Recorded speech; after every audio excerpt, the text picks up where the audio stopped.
Hello दोस्तों welcome welcome हिंदुस्तानी education point. अगर video पसंद आए लाइक सब्सक्राइब शेयर जरूर करें।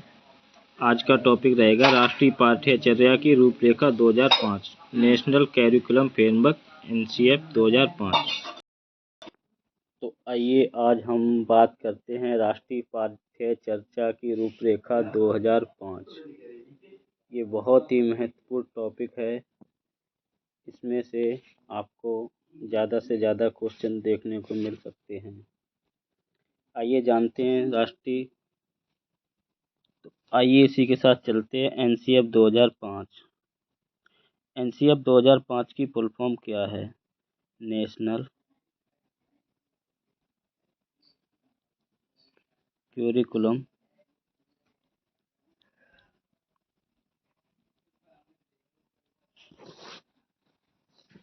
फ्रेमवर्क।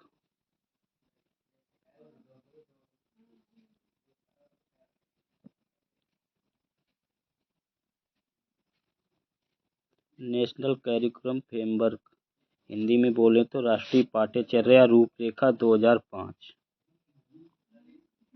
आइए इसके बारे में जानेंगे, इसके अंदर क्या क्या है और क्या क्या इसमें लिखित है। एनसीएफ 2005 राष्ट्रीय शैक्षिक अनुसंधान और प्रशिक्षण परिषद एनसीईआरटी द्वारा 2005 में प्रकाशित किया गया चौथा राष्ट्रीय पाठ्यक्रम फ्रेमवर्क है। इसका निर्माण मानव विकास संसाधन विकास मंत्रालय की पहल पर प्रोफेसर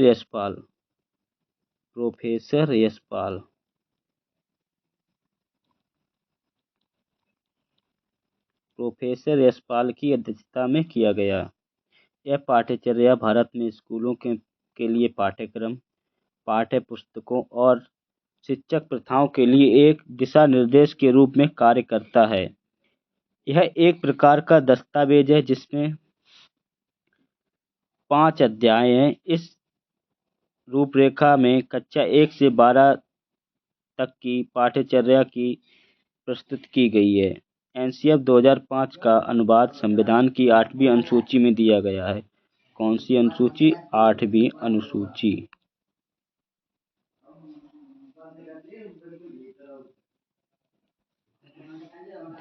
सभी भाषाओं में किया गया। इसका उद्धरण रविन्द्रनाथ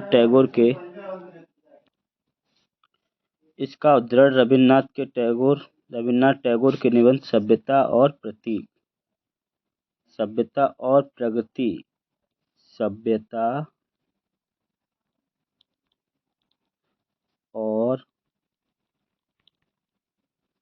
प्रगति से लिया गया है। एनसीएफ का विस्तार रूप पहले ही बता चुके हैं हम आप सभी को। नेशनल कैरिकुलम फ्रेमवर्क राष्ट्रीय पाठ्यचर्या की रूपरेखा।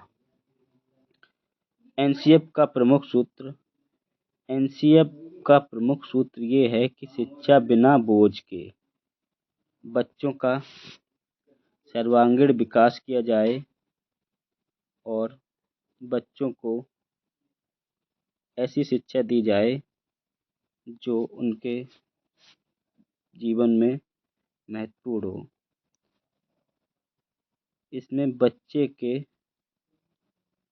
बैग का वजन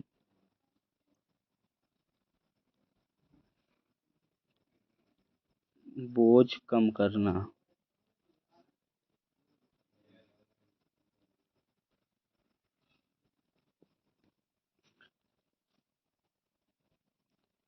एनसीएफ 2005 के 5 मुख्य सिद्धांत क्या क्या हैं? ज्ञान को विद्यालय जीवन से जोड़ना। बच्चे को इस प्रकार का ज्ञान दिया जाए कि वो बाहरी दुनिया का सब कुछ जान सके और किताबी कीड़ा न बन के रहे। बाहरी ज्ञान हमेशा लाभदायक होता है। पढ़ाई को रटन प्रणाली से मुक्त करना। बच्चे को किताबी ज्ञान से हटाकर विद्यालय के बाहर जीवन से जोड़ना और उसे रटन प्रणाली से मुक्त कर दिया जाए। पाठ्यचर्या पुस्तक पाठ्य पुस्तक केंद्रित न रह जाए। जब हम बच्चे को बाहर के जीवन से जोड़ेंगे तो वो हमेशा ही पाठ्य केंद्रित न होकर बाल केंद्रित होगी। कच्चा कच्च को गतिविधियों से जोड़ा जाए तथा इसे लचीला बनाया जाए। एनसीएफ 2005 ने क्या बताया है कि बच्चे को रटंत से दूर किया जाए। पहला तो ये है बिना बोझ के, और पाठ्य पुस्तक केंद्रित ना हो,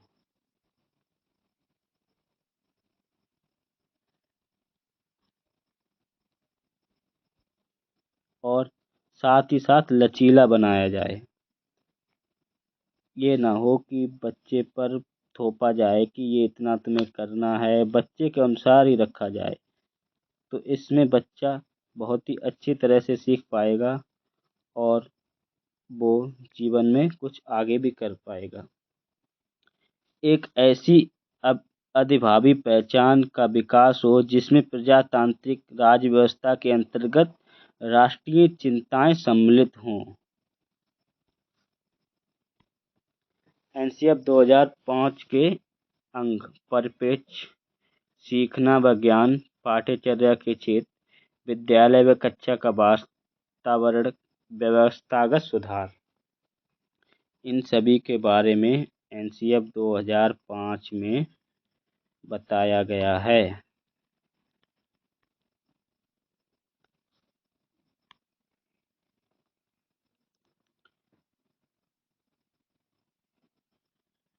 एनसीएफ 5 के कुछ प्रमुख उद्देश्य हैं। सीखने को एक आनंददायक अनुभव बनाने के रूप में प्रदान किया जाए। ये बात बिल्कुल सही है। बच्चे को इस तरह से सिखाया जाए कि उसे सीखने में आनंद की अनुभूति हो, वो मज़े मज़े में ही सीख जाए। उसको ऐसा भी ना लगे कि मैं पढ़ाई कर रहा हूँ, ना ही वो पढ़ाई से डरे। इस तरह से बच्चे को सिखाया जाए। एनसीएफ ने पाठ्यक्रम के डिजाइन में बड़े बदलावों की सिफारिश की। व्यक्ति के आत्मनिर्भरता और सम्मान की भावना विकसित करने के लिए प्रेरित किया जाए और समाज में अहिंसा और एकता की भावना विकसित की जाए। बाल केंद्रित दृष्टिकोण को विकसित करना और 14 साल तक के बच्चों के सार्वभौमिक नामांकन और अवधारणा को बढ़ावा देना। कितने साल तक? 14 साल तक बच्चों के लिए। इसका यही एक उद्देश्य है, 14 साल तक। और इसकी एक यही कमी है कि इसमें 14 साल तक बच्चों के लिए बोला गया है, लेकिन 14 के बाद ही बच्चों की मुख्य शिक्षा शुरुआत होती है, जैसे कि 9th, 10th, 11 और 12। इसके बारे में कोई भी बात नहीं की गई है। तो इसकी एनसीएफ 2005 की यही एक कमी भी है।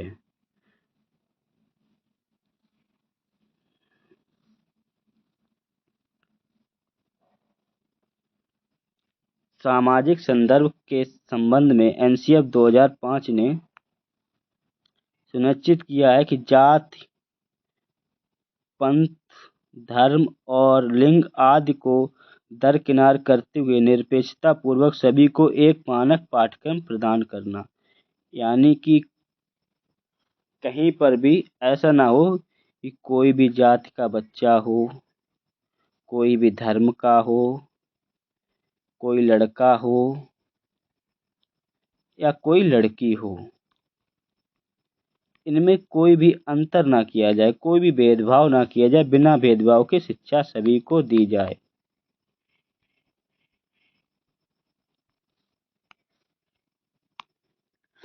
एनसीएफ 2005 के विषय क्षेत्र। प्राथमिक स्तर पर मातृभाषा, गणित, अंग्रेजी, कला, स्वास्थ्य शिक्षा एवं कार्यानुभव। उच्च प्राथमिक पर मातृभाषा, आधुनिक भारतीय भाषा, अंग्रेजी, गणित, विज्ञान, सामाजिक अध्ययन, कार्य अनुभव, कंप्यूटर शिक्षा और कला। आइए एनसीएफ 2005 की इन 5 विधियों पर जरा जोर दिया जाता है। एनसीएफ किस पे जोर देता है? करके सीखना, करके सीखना, लर्निंग बाय डूइंग। बच्चे को करके सीखने पर जोर दिया जाए। जब बच्चा कोई भी कार्य खुद करके सीखेगा तो वो ज्ञान स्थायी होगा। निरीक्षणविद, ऑब्जर्वेशनविद। बच्चा कहीं भी किताब की अपेक्षा कहीं का निरीक्षण ऑब्जर्व करके सीखेगा तो वो उसके लिए बहुत ही लाभदायक होगा, ज्ञान स्थायी होगा और आसानी से सीख जाएगा। परीक्षणविद, टेस्ट मेथड। सामूहिक विद, कलेक्टिव लॉ। मिश्रित विद, मिक्स्ड मेथड।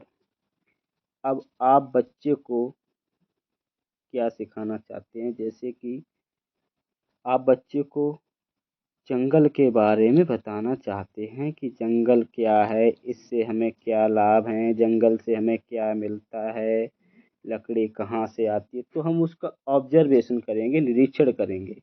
तो बच्चा जंगल में जाएगा, पेड़ देखेगा, पेड़ से सूखी लकड़ी टहनियाँ देखेगा तो जल्दी सीख जाएगा और वो ज्ञान उसका स्थायी होगा। भाषा कौशल। भाषा कौशल क्या है आप सभी लोग जानते होंगे। चलो इसको सीखते हैं और सिखाते हैं। भाषा कौशल क्या है? एनसीएफ 2005 में भाषा के 4 कौशल की बात की गई है जो कि निम्नलिखित हैं। आप इनको LSRW के नाम से भी जानते हैं।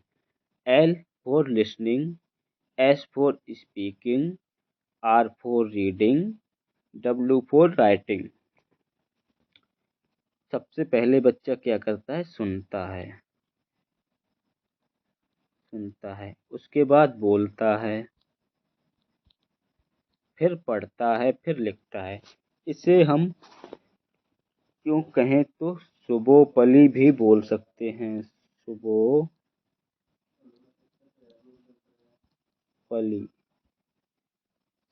सुनना,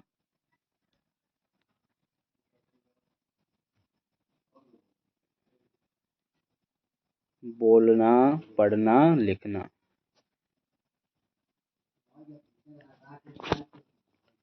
एनसीएफ 2005 के मार्गदर्शक सिद्धांत। ज्ञान को विद्यालय के बाहर जीवन के साथ जोड़ना। स्कूली जीवन को ज्ञान के बाहरी जीवन से जोड़ा जाना चाहिए या ज्ञान को विद्यालय के बाहर जीवन के साथ जोड़ना चाहिए। सुनिश्चित करना अधिगम रटनों की विधियों से परे हो। ये बात भी बिल्कुल सही है। रटन प्रणाली से मुक्त होकर बच्चों को शिक्षा दी जाए और चौमुखी विकास के अवसर दिए जाएं। पाठ्यचर्या को समृद्ध बनाना ताकि यह पाठ्य पुस्तकों पर केंद्रित न होकर बच्चों का सर्वांगीण विकास पर हो। बच्चे का सर्वांगीण विकास होना चाहिए। परीक्षाओं को अधिक लचीला और कच्चा कच्च के जीवन के साथ समेकित करना। अधिक लचीला बनाना चाहिए जिससे कि बच्चे का भय दूर हो और उसके जीवन के साथ समेकित करना चाहिए। देश की लोकतांत्रिक नीति के अंदर सरोकारों का ध्यान रखते हुए निर्णायक पहचान का पोषण देना। ये बात भी बिल्कुल सही है। बच्चों को सीखने व समझाने का आकलन व मूल्यांकन किया जाए। शिक्षण अधिगम प्रक्रिया में बच्चे की भागीदारी सुनिश्चित की जाए और शिक्षण को बाल केंद्रित होना चाहिए, शिक्षण केंद्रित नहीं होना चाहिए। बाल केंद्रित शिक्षा में बच्चा अच्छे तरह से सीख जाएगा। हमें किससे मतलब है? सिर्फ बच्चे से। जब बाल केंद्रित शिक्षा होगी तो बच्चा अच्छी तरह से सीख जाएगा।